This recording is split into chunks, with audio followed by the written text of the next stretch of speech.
Alright class, today we delve into a rather insidious threat in the digital realm, cryptojacking. Now, imagine your computer is a factory. A factory that produces something incredibly valuable. Digital currency. Digital currency? Like Bitcoin? Precisely. And in this factory, you are the unwitting owner. Wait, so someone is using my factory to make money without me knowing? Exactly. Cryptojacking is akin to a digital squatter moving into your factory and using your machines to produce goods for their profit.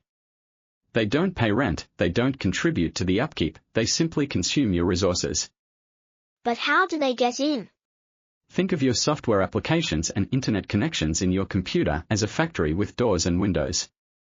A skilled digital burglar can find a way in, often through a vulnerability in your software.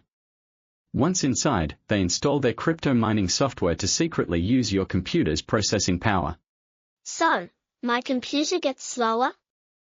Precisely. Your computer is working overtime, heating up, and potentially damaging its components.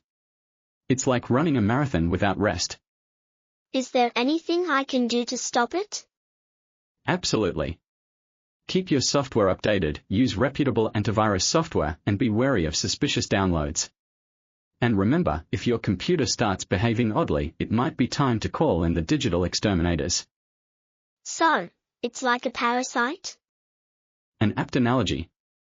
Cryptojacking is a parasitic threat that feeds off your system's resources. Understanding how it works is the first step to protection. If you like this video, please press like, share and subscribe to this channel. Thank you for watching this video.